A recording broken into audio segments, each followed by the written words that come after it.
Braulio. Vamos lá, querido. Vamos. Parábola dos talentos, né? É. Falou que... Fala que o cara recebe o talento de acordo com a capacidade dele. É o que está escrito. É o que está escrito. Pois é. Que aí é o seguinte, Caio, na vida, tudo é uma questão de potencial ou de decisão. Uma vez que o cara recebe de acordo com a capacidade. Cara, eu de fato creio que tudo é uma questão de decisão. Porque quando você decide, você acha o seu potencial. Agora, não adianta você ter um potencial que todo mundo de longe identifica. Mas se você não decide, não acontece nada. No fim, tudo depende de decisão. Mesmo as coisas maiores e mais amalucadas da Terra foram feitas só por causa de decisão. Até as coisas malucas. Malucas, tipo Alexandre o Grande.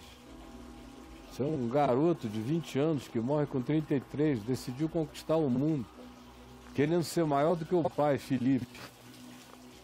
Decidiu, levantou, saiu. Decisão. Conquistou o mundo. Era bom de espada, bom de estratégia de guerra, de jogo de batalha.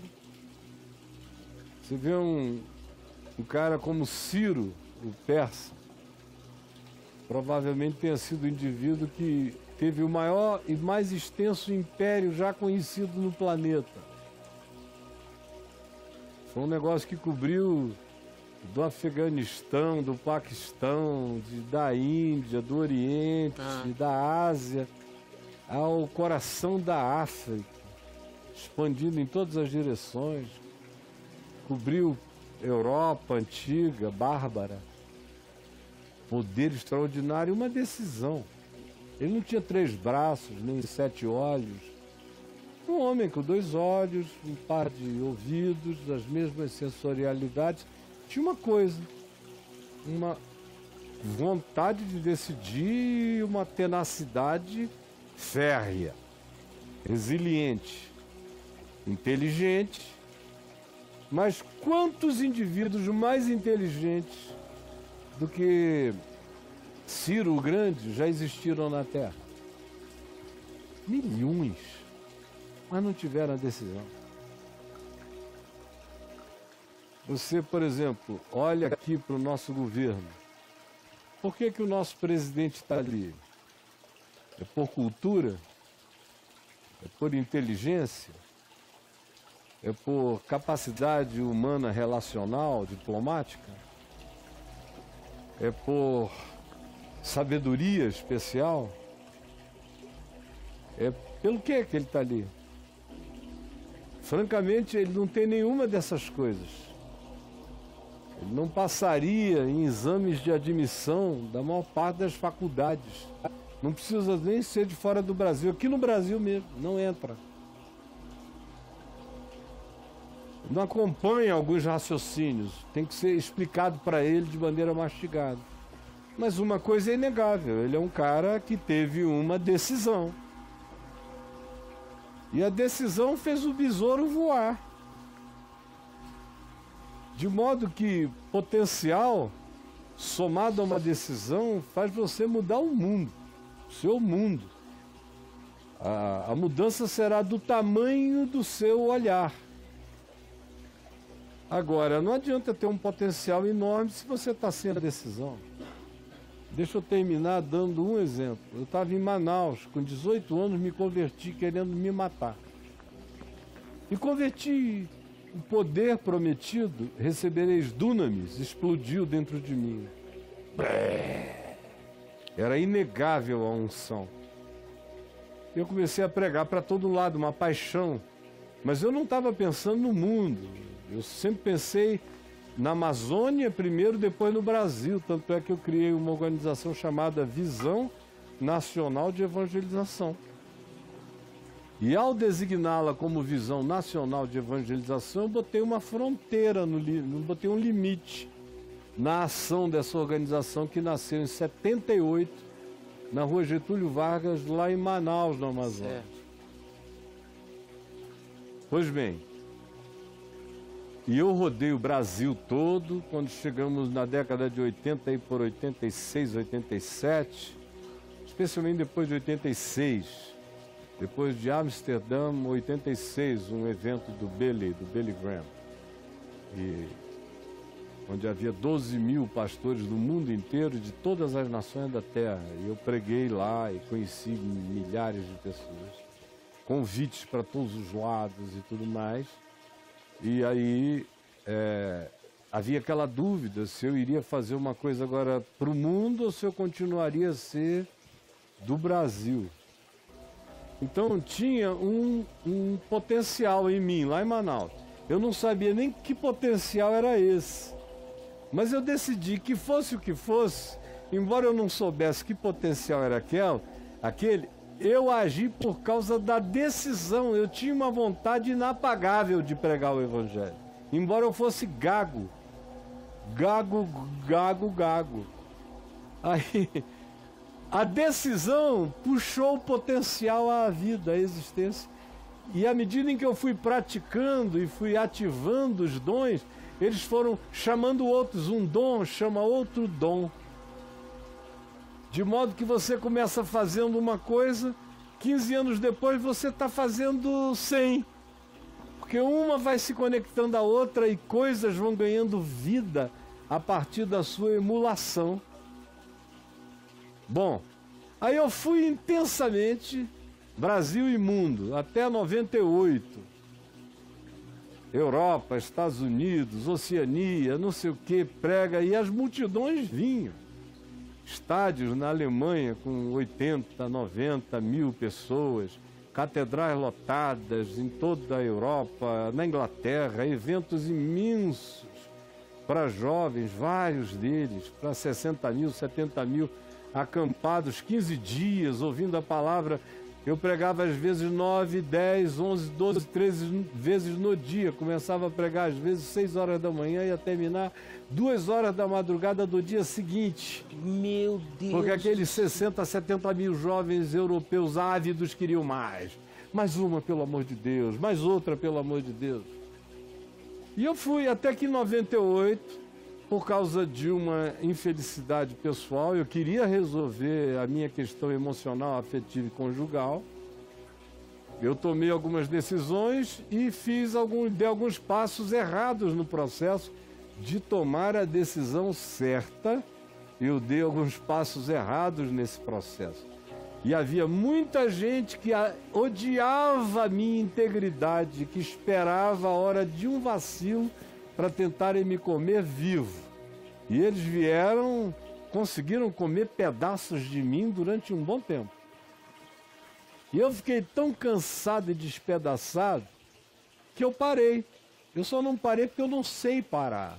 Então o que eu fiz? Eu fiz um site com...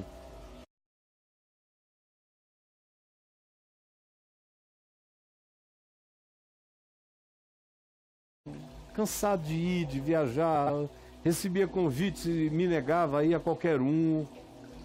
Eu sentei em cima de um monte de coisas, na realidade, enterrei. E fiz isso. Agora, a minha inoperância é ainda cheia de graça salvadora, de modo que eu, não querendo fazer nada, fiz um site que, num certo sentido, mudou a cabeça de milhões de pessoas na igreja evangélica, de 2003 até 2010. Você tem um monte de temas que hoje não são mais temas, que eu apanhei sozinho, resolvendo e tratando, encarando de frente aquilo que hoje a garotada vai nascendo, nem sabe mais que aquilo foi um problema. Já deixou de ser questão. Porque deixou, mas eu sei o preço que eu paguei. Violento. E pago. Para eles viverem livres. Em mim opera a morte, para que neles opere vida.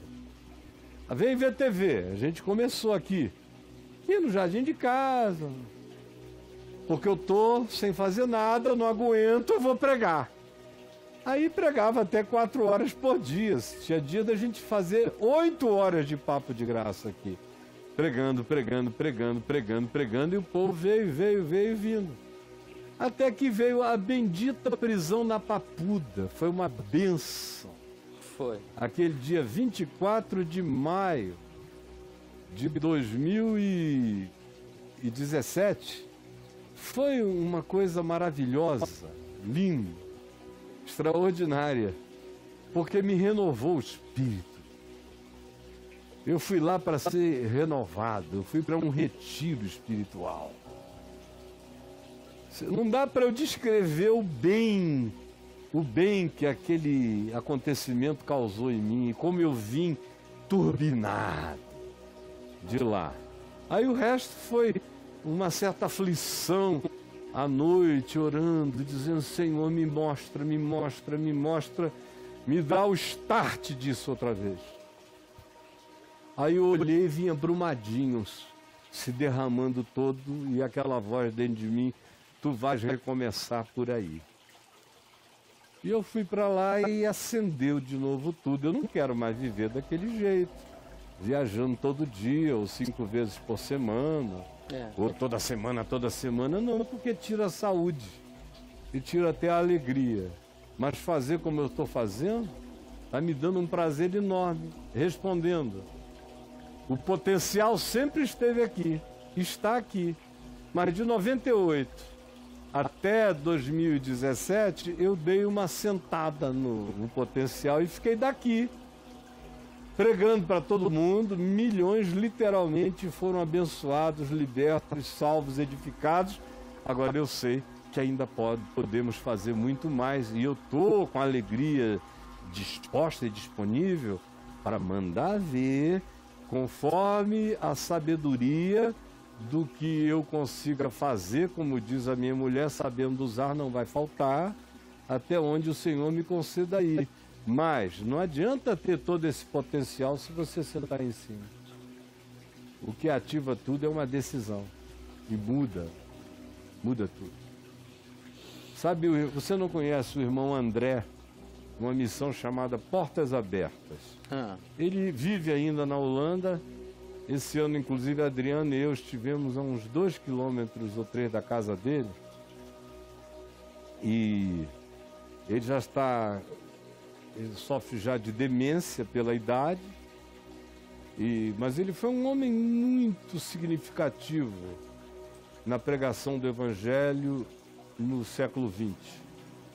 E nós desenvolvemos algum relacionamento. E eu o conheci quando eu tinha 26 anos. Ele me visitou na igreja que eu pastoreava em Niterói.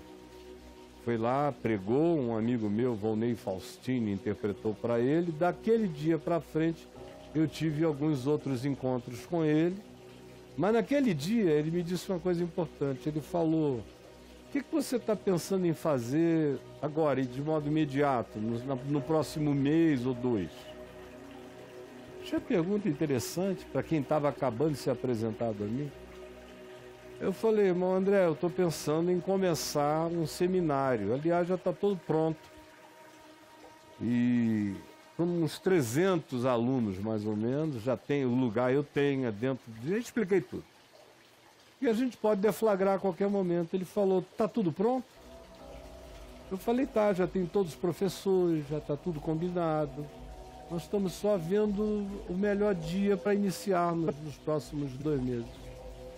Aí ele falou: o que você acha da gente começar segunda-feira? Essa agora. Era domingo. Tipo amanhã. Aí eu falei: olha, irmão André, amanhã não dá.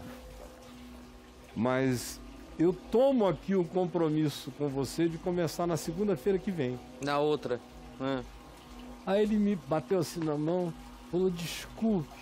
Parece uma coisa tão pragmática e tão infantil, mas é que durante toda a minha vida eu descobri que o que a gente não decide não acontece nunca. Mesmo as melhores coisas. E as melhores coisas são aquelas que a gente, porque são tão boas, fica adiando para começar.